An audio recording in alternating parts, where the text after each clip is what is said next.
Hello दोस्तों, स्वागत है आपका इंडिया एग्जाम ज्ञान में। और आज हम एसएससी जीडी का पिछले साल का यानी 6 दिसंबर 2021 का पेपर हल करेंगे, जिसमें हम हिंदी के सभी 25 क्वेश्चन कवर करेंगे जो इवनिंग शिफ्ट में आए थे 4 से 5:30 PM की शिफ्ट में। तो इसमें आपको ये पहचानना है कि कौन सा मुहावरा आपका सुमेलित नहीं है। तो इसमें कलम ना रुकना, तो इसका अर्थ है लिखते ही रहना, ये भी ठीक है। कलम का दान देना, लिखने की नौकरी देना, ये भी ठीक है। कलम ना उठ सकना, लिख ना सकना। और कलम का कसाई कलम तोड़ने वाला, ये जो सुमेलित नहीं है। दिए गए वाक्य में आपको चयन करना है।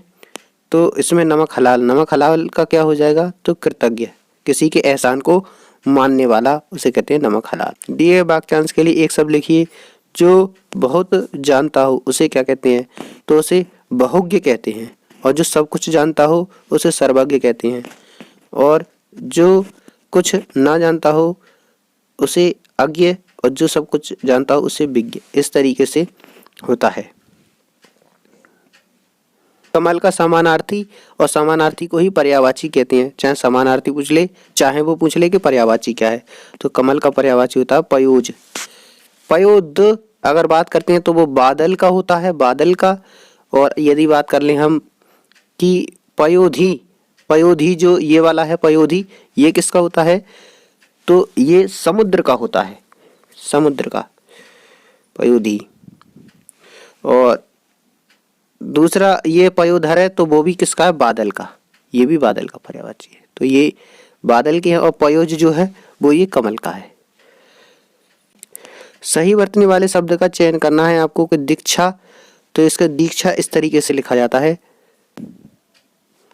अब आपको पहचानना है कि दिए गए शब्द का विलोम शब्द का चयन करना है। तो इहलोक, इहलोक का विलोम क्या होता है? परलोक। इहलोक मानी इस लोक में, परलोक मानी दूसरे लोक में। बाकी सब इसके विलोम नहीं है। दिए गए वाक्य में आपको सही पहचानना है कि महादेवी जी हिंदी का सुविख्यात कवित्री थी। तो इसमें हिंदी की कवित्री थी, तो ये वाला जो है वो ठीक है। और कवित्री जो है वो इस तरीके से लिखा जाता है, कवयित्री। इसे भी आप देख लेना, कभी कभी ये सही वर्तनी में भी आ जाता है। तो इस वाले सवाल में आपको सही वर्तनी में लक्ष्मण पहचानना है। तो लक्ष्मण यही वाला हर कोई जानता है, इसी तरीके से लिखा जाता है, ला आदा छा मण। दिए वाक्यांश के लिए एक शब्द लिखना है। तो जो केवल फलों पर जीवन निर्वाह करता हो तो उसे कहते हैं फलाहारी। क्या कहते हैं? फलाहारी, यानी जो केवल फल खाकर अपना जीवन व्यतीत करता है। अन्नहारी मतलब जो अन्न खाकर अपना जीवन व्यतीत करता है। शाकाहारी मतलब जो शाक या सब्जी खाकर अपना जीवन निर्वाह करता है। अल्पाहारी यानी जो बहुत कम भोजन खाकर अपना जीवन व्यतीत करता है। इस तरीके से ये आएगा। तो बेटा थोड़ा उठ कर पढ़ लो। ये इस तरीके से लेट के पढ़ रहे हैं या फिर टिक कर पढ़ रहे हैं, ऐसे नहीं चलेगा काम। आपको पेपर पास करना है, अपने सपने पूरे करने हैं, तो आपको मेहनत करनी पड़ेगी, जोश के साथ आपको पढ़ना पड़ेगा। चलिए देख लेते हैं क्या है ये क्वेश्चन। वह साड़ियों से ऊपर चढ़ गया, तो साड़ियों से नहीं, इसमें इस वाले भाग में गलती है। साड़ियों से ऊपर नहीं चढ़ा है, तो ये गलत हो जाएगा। साड़ियों के द्वारा ऊपर चढ़ा है, ये हो सकता है। इसमें आपको ये भरना है, मन में क्या है उत्पन्न होने से कोई निर्णय न कर सका। तो मन में क्या होने से नहीं कर सका? मन में टकराहट, मन में संघर्ष, विराम या युद्ध। तो मन में द्वंद्व होने से वह कोई निर्णय नहीं कर सका। तो इसमें ये आएगा। कौन सा विलोम? युग्म लचकीला का कड़ा, यौवन का वर्ध, योगी का वियोग, यही वाला गलत है। ठीक है। अनाथ आश्रम में रहते थे। अनाथ आश्रम में कौन रहते थे? तो अनाथ बच्चे रहते थे। इसमें ये आएगा।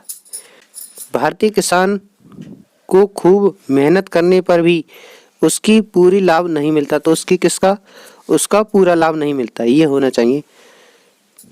विभूति का पर्यायवाची क्या है? विभूति का पर्यायवाची क्या है? संपदा। संपदा जो है विभूति का पर्यायवाची है।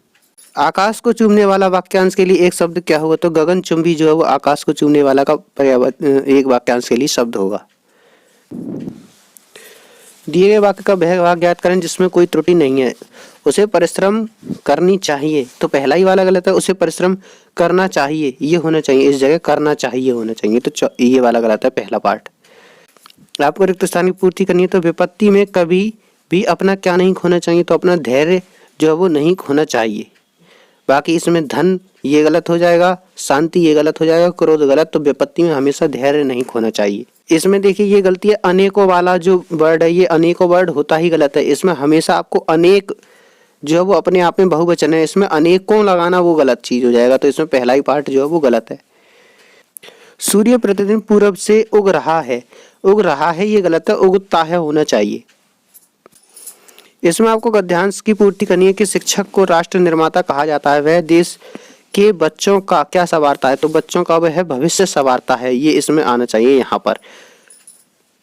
आगे देख लेते हैं, उसका काम है आज तक के नए ज्ञान को नई पीढ़ी के मन मस्तिष्क में भरना, उससे भी अधिक आवश्यक है कि अच्छे मनुष्य बनाना। तो इसमें क्या आएगा कि शिक्षक वही है जो, तो आदर्श शिक्षक वही है जो नए ज्ञान पाने के लिए इच्छुक रहता है और केवल किताबों तक ही सीमित नहीं रहता। आगे है, किताबों तक सीमित नहीं रहता, वह अपने शिष्यों के जीवन में क्या करता है, 3 संस्कार भरता है और वह उनमें अच्छी आदतों का विकास करता है। इसके लिए वह स्वयं अपना काम समय से, और नंबर 4 इसमें चौथे नंबर पर क्या आएगा देखते हैं। चौथे नंबर पर आएगा ईमानदारी से करता है। क्या करता है, वह अपना काम ईमानदारी से करता है। ऐसे बच्चे ऐसे शिक्षक से प्रभावित होते हैं। अच्छा शिक्षक नंबर 5 क्या होता है, तो 5वें में देखते हैं क्या है, निडर होता है, गुस्सैल होता है, दबंग होता है या स्नेहपूर्ण होता है। तो स्नेहपूर्ण अच्छा शिक्षक होता है। वह डांट डपट क्रोध और व्यंग की बजाय अच्छे मित्र की तरह व्यवहार करता है। तो बाकी ये सभी क्वेश्चन आपके 2500 हो गए हैं इस वाली शिफ्ट के। बाकी अन्य क्वेश्चन हम नेक्स्ट वीडियो में अपलोड करेंगे। Thank you for watching.